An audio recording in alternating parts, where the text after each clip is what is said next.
Hello from the side. So I would love to, do a quick review of the book sequel to Commanding Your Morning, and the book is Hello Tomorrow by Dr. Cindy Trim. And the book Commanding Your Morning has kind of talked robustly on the power of words and thoughts. Okay, and I just say the transformational power of words and thoughts. That's what the book Commanding Your Morning addressed. Gave practical examples of how we can begin to think differently, talk differently, and how this can impact our outcome, in the nearest future, or do I say now tomorrow? Okay, now the book Commanding Your Morning seeks to open us up to the transformational power of vision.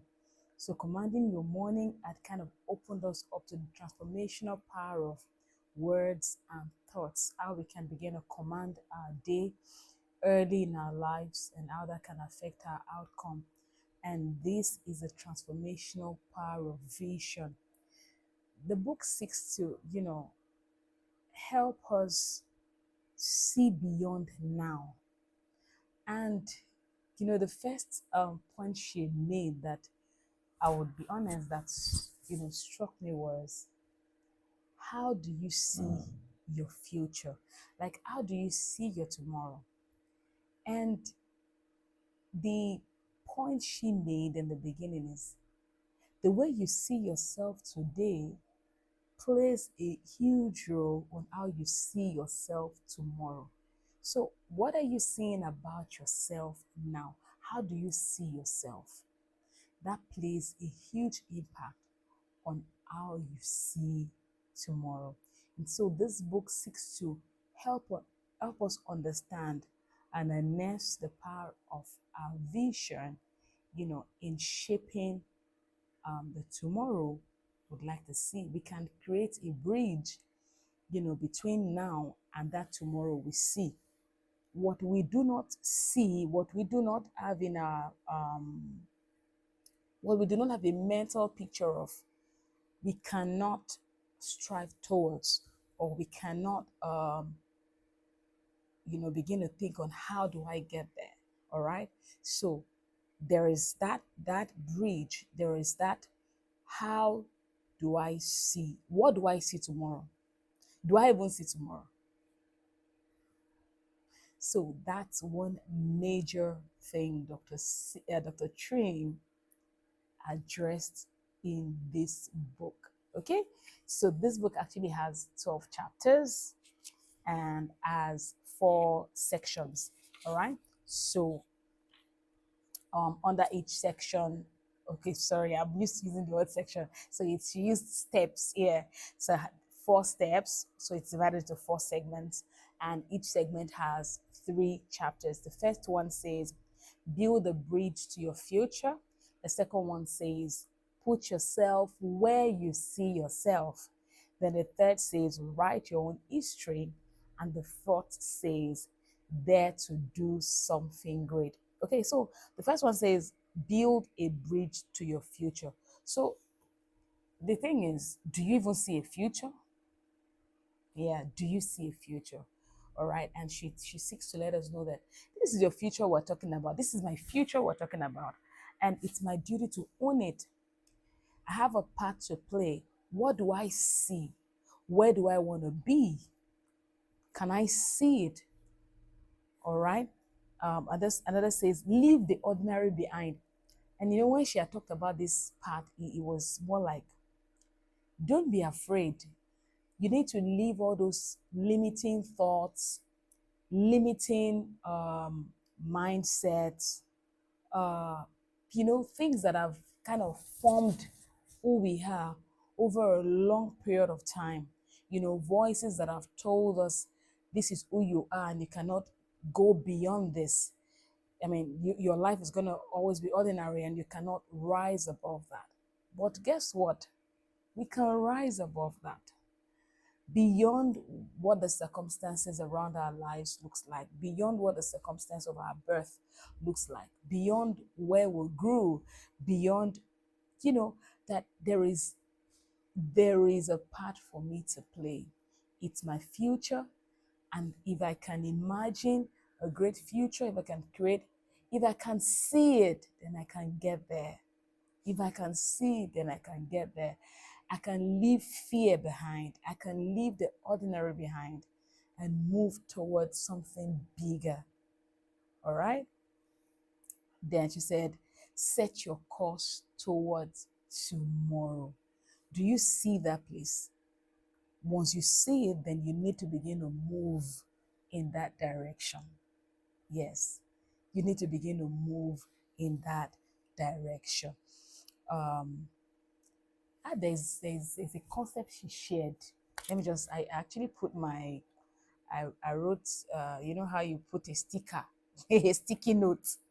Yes. So at the end of step one, there's this concept she used in step one, appreciative inquiry.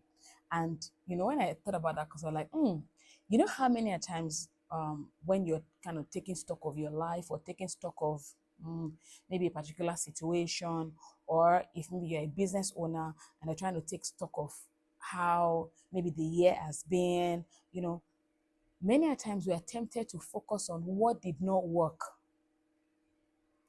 Does that resonate?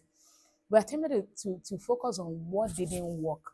Even when we're looking at our own lives, for the most part, we are focusing on what's not working. So this step, the chapter 1 to 3, all right, she then seeks to ask, she then seeks to help us understand that we can view we can view it differently. How about what is the thing that is working? What worked? And she says the law of appreciative inquiry asks what is working and then seeks to produce more of what's working rather than, dwelling so much on what's not working. What's working? How can we achieve more of it? And she says that's one way to actually build the bridge, into our future. I would like to, go to that place because she there's a line I'd used recently when I was making a particular post, and it was just the truth. For the most part, sometimes we want to get things done. We keep asking ourselves, what if? What if I do this? What's gonna happen? Hey, what if? And that kind of that statement is more like a statement of fear that kind of holds us down from launching out because we think, what if I do this? What if this? What if that? You see? So these law of appreciative inquiry seeks to then bring us to a point where we ask, why not? Instead of the fear that, oh, what if? Why not? Let's begin to look at what's going to happen when we step out, rather than looking at what's going to happen, if rather than thinking of the worst thing that can happen, why don't think of what the best thing that can happen? All right. So, and she had using that concept, this appreciative inquiry, she had stated like four things under how that appreciative inquiry concept can be used. It goes discover, dream, design, and deliver. All right, I'll just go quickly to that page so that I'm able to, really be more accurate. Yeah. So she said, asking appreciative question is a 4-step process based on 4D cycle. All right. So when you're looking at that concept of appreciative inquiry, there are four key things you want to look at under that concept. She says it asks you to identify what's working. And this concept was developed by Dr. Cooperida. I hope I pronounced the name very well. Dr. Cooperida. Okay, so it was one that developed that concept of appreciative inquiry, and you see it used mostly in organizations. All right. So She says it first asks you to first identify what's already working well. That's discovery. Discover what's working well. And this is you just appreciating that concept. Okay, this is working. And one thing I would say is practicing appreciative inquiry, that first step, kind of brings you to a place of gratitude where, despite a lot of things that could be happening, you try to identify what your privileges are. What are the privileges that I have? What's working? And that kind of brings you to a place of gratitude rather than complaining. You know, when we focus on what's not working, for the most part, we end up complaining. All right. So she says, what identify what's already working well, where you're already experiencing a degree of success. And then she said, with that in mind, consider what more is possible. And that's the second dream. The second D, which is dream. Okay? What's possible? That's creating an imagination of, okay, this is where I am now. I'm grateful for the degree of success I have now. Then, okay, what more is possible?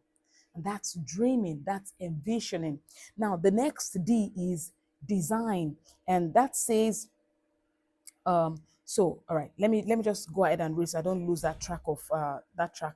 Says this is where you asked this is where you are asked to tap into the power of imagination and capacity to dream. All right, that's the point, the second D. So with the potential future in mind, you are asked to create you are asked to craft a vision of those desired outcome. That is now designed. Okay, with where we are right now, with what more can be, then how can we get to that place? That's just like asking question, all right? That's trying to determine the steps we can take to achieve what's more, all right?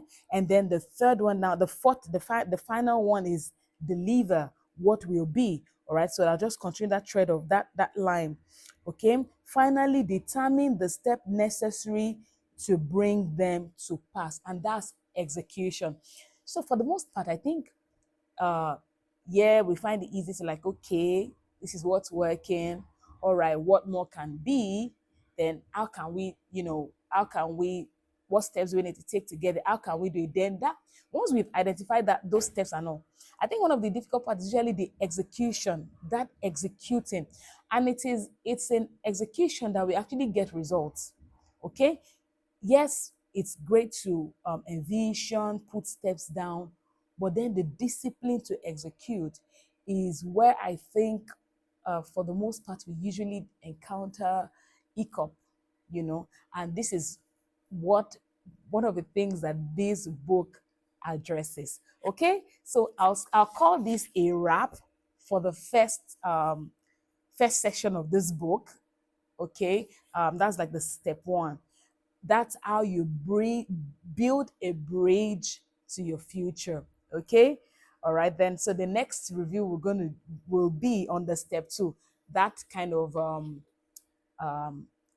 encompasses three chapters: Dare to Dream, Reimagine Your Future, and Renew Your Mind. So see you in the next section of the book, Hello Tomorrow. So let me know if this section one kind of whet your appetite to want to say, okay, what's what's the rest of the book? Bring it on.